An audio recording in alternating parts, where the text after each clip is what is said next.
There is a scene in the memoir that stops you. Not a dramatic scene. Not a scene from a film set or an awards ceremony or the day Indiana Jones became someone else's legacy. A scene on a ranch in Ventura County, California, on a morning that probably looked like every other morning on a ranch. Tom Selleck is on his ATV. He drives the fence line. He checks on the wildflowers. He reads the newspaper on the highest hill on the property, from which the view is, by anyone's description, extraordinary. And then, somewhere in that description, he mentions that the oaks that had stood on the land for 100 years were being killed by the California drought. And that watching the trees die had produced in him a grief that he found difficult to explain and had not expected to feel so keenly. 100-year-old oak tree. A man who has been in the public eye for 50 years, who has 3 Academy Award nominations, and a Smithsonian display case, and an Emmy, and 2 of the most beloved television shows of the last 4 decades, and the thing that moves him to grief is an oak tree dying on his own land. That detail is small. That detail is also the whole A story. Because what a person grieves tells you what they love. And what Tom Selleck loves, more than the career and the titles and the record and the legacy, is the land. The work. The ordinary Tuesday. The thing that was there before the fame arrived and that will remain after the fame has passed its relevance. He wrote a memoir in 2024. He called it You Never Know. He spent 4 years writing it longhand on yellow legal pads. He read each day's work to his wife Jillie over dinner, and she listened and responded the way someone responds when they have been in the room for most of the story, and want to make sure the telling is honest. The book was not, critics observed, a Hollywood memoir. There was no score settling, no inflation of the losses into tragedy, no performance of the suffering. It was, one reviewer wrote, the book of a man who knows who he is. And what that means, in the specific, detailed, 50-year context of Tom Selleck's career and character, is the most instructive thing about the whole story. Have you ever built something, a life, a career, a family, a way of being in the world, so carefully and so consistently over such a long period that the structure of it became the statement? Not what you said about yourself, what the structure said about you. Because that is what Tom Selleck has been building since 1962, when he was a 17-year-old basketball player in Sherman Oaks, California, and the world had not yet decided what to do with a man 6'4", with a face that the camera would eventually decide to love. But the commission salesman comes first. Because the commission salesman is the foundation of everything. Robert T. Selleck came home from the army in 1945, moved his family to California on the GI Bill, and became a real estate agent working on straight commission. No salary, no floor, no safety net. Just the discipline of showing up and making the call and closing the deal or not. Tom Selleck grew up watching that. Not as a lesson delivered, as a fact observed. His father worked, because the income only existed if the work produced it. The family was comfortable when the work succeeded, and careful when it didn't, and the lesson that Tom absorbed, not in a speech from his father, but in the daily observation of a man who showed up without complaint, regardless of the outcome, was the lesson that has organized every subsequent decision of his professional and private life. You show up. You do the work. You honor what you committed to. And you look your parents in the eye. He graduated from Grant High School in Sherman Oaks in 1962. Alongside, it turns out, one of the future drummers of the Monkees, a detail that seems too cinematic to be accidental. He enrolled at Los Angeles Valley College, lived at home, transferred to the University of Southern California, declared business administration, and had no particular plan to become an actor. The plan arrived sideways, through a Pepsi Cola commercial, through a basketball, through a talent agent who saw 6'4" and an easy grin and thought, put him in front of a camera. 20th Century Fox signed him to their talent program. They renewed his contract twice, trained him, and then let him go. He was 24 years old. He dug swimming pools to pay his rent and kept auditioning because the alternative was pretending the camera had been wrong. And the camera had not been wrong. He knew what he had. He just needed someone else to know it. The Rockford Files gave him James Garner, not as a plot development, but as a teacher, which was the more valuable thing. Garner played Jim Rockford, sardonic, reluctant, morally flexible in the way that survival requires, and Selleck played Lance White, the character's recurring antagonist, a private investigator so relentlessly fortunate and cheerful that Rockford found him genuinely unbearable. Selleck has cited the experience of working beside Garner as formative in the most specific sense. Garner showed him, by example, what it looked like to fill a frame with presence rather than performance. And then, during a conversation on set that Selleck has described more than once in more than one interview, Garner gave him the piece of advice that changed everything. He said, "If they want you, you will never have more power than you have right now. If you feel like making a stand, this is your moment." Selleck absorbed the advice without yet having the occasion to apply it. The occasion arrived in the form of 6 unsold pilots. 6 times he filmed the beginning of a television career, the opening of a character, the establishing of a world, the pilot episode that networks review and decide whether to order, and 6 times the network said not this one. By the time he was in his early 30s, he had a stepson to support, a marriage that required income, and a narrowing window that every performer in their 30s can feel closing. He has said it himself, he knew he was approaching a point where he would either make it or walk away. That is a genuinely difficult sentence to hold in your body at 32, when the career has not yet arrived and the alternative is real. Have you ever been at exactly that threshold? The one where the next thing either arrives or you accept that it isn't coming and chosen to wait one more time. Because that is the threshold Tom Selleck stood at when the 7th pilot was offered. And what he did at that threshold is the most revealing thing about who he is. The 7th pilot was Magnum, P.I. The first draft of the script was, by his own account, terrible. A shallow adventure series with a character he found unconvincing and a premise he found insufficient. His contract with Universal had technically lapsed. He could have said no. He almost did. And then, he remembered what Garner had told him. He made his stand. He told the producers he would not make the show as written. He demanded the character carry the Vietnam War inside him, not as a decorative biographical detail, but as a structuring psychological reality, the thing that had made Thomas Magnum who he was, and that explained why a man capable of anything more serious was living in a guest house in Hawaii investigating infidelities. The producers agreed. CBS agreed. And Magnum, P.I. premiered in 1980 and was a hit within a season, and within 2 seasons was one of the most watched programs in the United States. And then, Spielberg called. The Indiana Jones story has been told so many times, and Tom Selleck has told it so many times himself that it risks becoming the anecdote that swallows the actual man.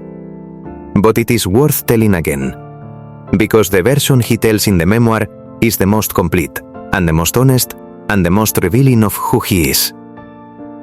Steven Spielberg and George Lucas wanted him for Indiana Jones in Raiders of the Lost Ark, not as a possibility, not as an afterthought, as the choice. Spielberg said directly, "We want you." Selleck read the script in Spielberg's office, stopped at page 8, and understood immediately that he was holding something extraordinary. He told Spielberg about Magnum. They kept the offer open for more than a month, trying every arrangement that might allow both commitments to coexist. CBS's head of programming said no. Harrison Ford was cast.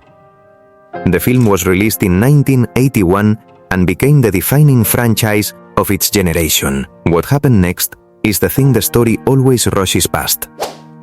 The Magnum pilot, the pilot CBS had used as justification for blocking Selleck's availability, was delayed by the actors' strike for more than 6 months. 6 months that would have given Selleck more than enough time to complete Raiders of the Lost Ark and return to Hawaii before a single frame of the show had been filmed, doing a dress simple.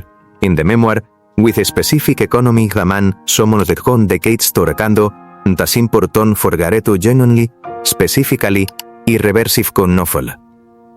Hartatto.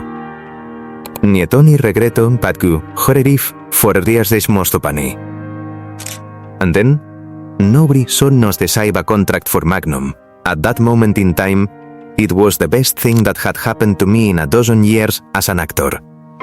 And I have to look my mom and dad in the eye. We don't do that. Those last 3 sentences contain everything essential about Tom Selleck. Accountability, without self-pity. Gratitude, without inflation. And a refusal to make himself a victim of his own life, which is the rarest quality in any memoir and the rarest quality in any career and the most consistent thread in 60 years of public life. Magnum ran for 8 seasons, won the Emmy for Outstanding Drama Series. Selleck won Outstanding Lead Actor in Drama in 1984 for an episode called Home from the Sea, in which Thomas Magnum treads water alone in the Pacific Ocean, waiting to be rescued, hallucinates conversations with his dead father, and refuses to die. He had won the Emmy and was hosting the ceremony in the same year, which meant he had to accept the award, run across the stage, set it on the podium, and look out at the room as the applause continued and grew and stayed. He has described that moment, not the statue, not the win, but the sustained applause from colleagues who had watched him work for 12 years, as pure, uncomplicated joy. When the show ended in 1988, the Smithsonian Institution called and asked for the hat, the ring, and the red Hawaiian shirt. They put them in a glass case. He was 43 years old. The film career that followed the end of Magnum was the chapter the industry had the most difficulty knowing what to do with. 3 Men and a Baby in 1987, the highest grossing film in the United States in 1987. A romantic comedy about an architect learning to change diapers. It was charming and warm and widely loved and did almost nothing to establish him as a dramatic film star. Quigley Down Under, in 1990, was the film he is most proud of. A western set in 19th century Australia, morally rigorous, beautifully shot, and almost entirely ignored by the critics who attended it. He has said, Quigley reflects his sensibilities more than almost any other film he made. It made almost no commercial impression. He married Jillie Mack in secret in 1987. She was in the London production of Cats. He attended 8 times before they spoke. He has said the thing that drew him, finally, was that she did not know who he was. A cast member told her that Tom Selleck kept staring at her. Her response, which he has quoted with visible delight in every interview in which it has ever come up, was, "Who the hell is that?" They married under false names in a ceremony so carefully managed that the press did not find out for months. Their daughter Hannah was born in 1988, the year Magnum ended. He stepped back from the career in those years to be present for her childhood. He has never called this a sacrifice. He calls it a priority. The distinction matters. Have you ever made a choice that the industry and the press described as a retreat, when what it actually was, what you knew it was the most important investment you ever made? Because those years at home with Hannah, unreported, uncelebrated, invisible to the machinery of celebrity, are the years that produced the person who could write a memoir 4 decades later and mean every word.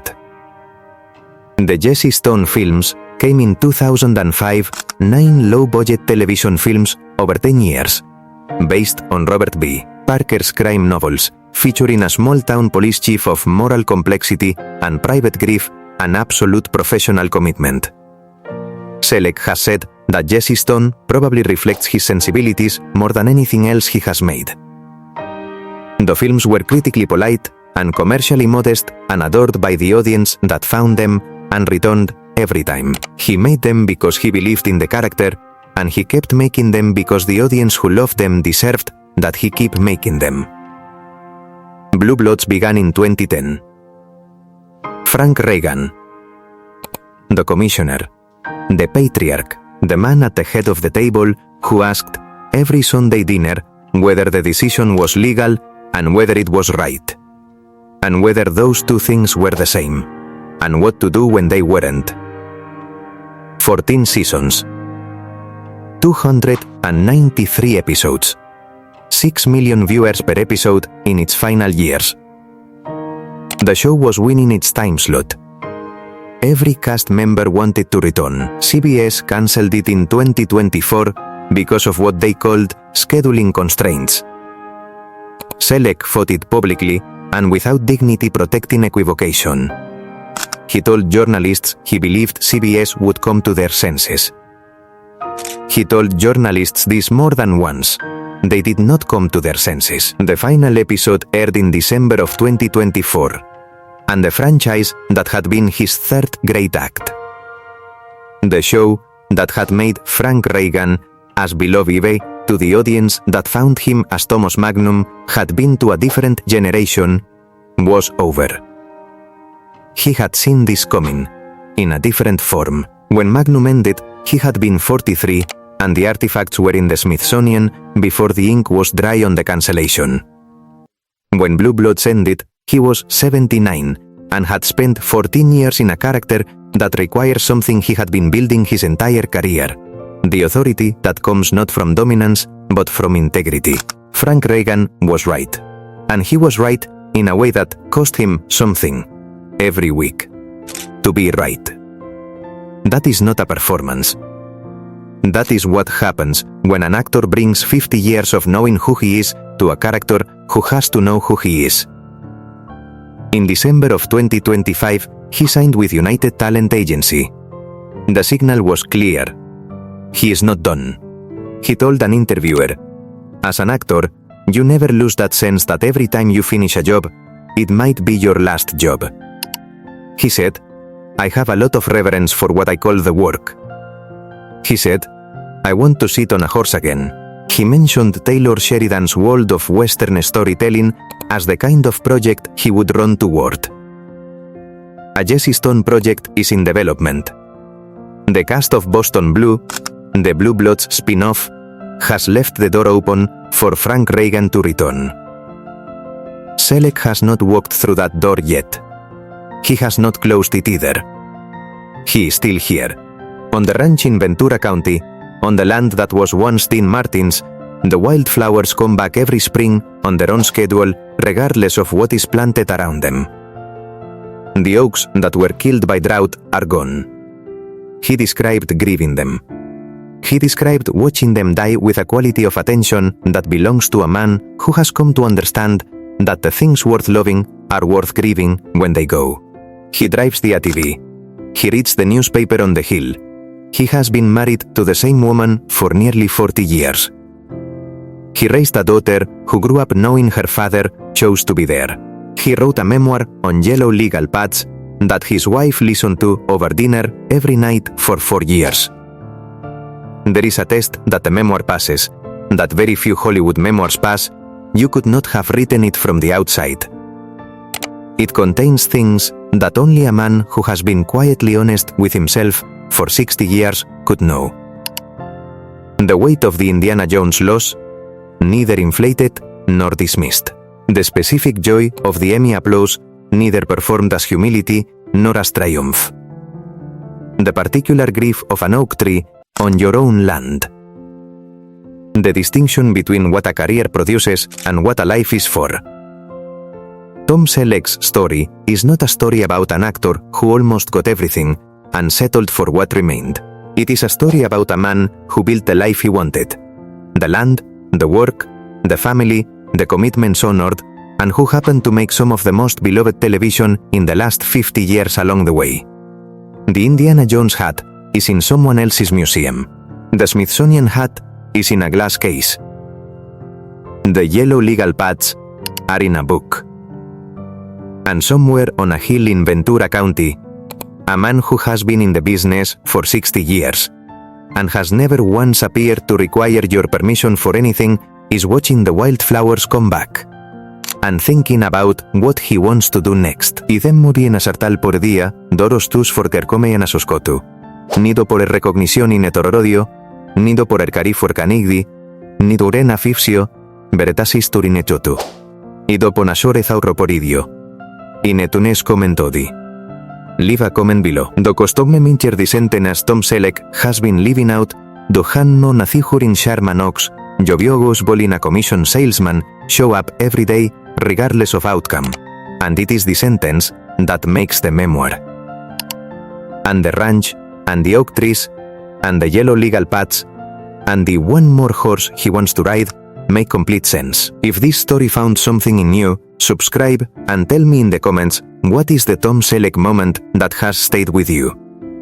Because the greatest thing he ever made may not be a film or a television show.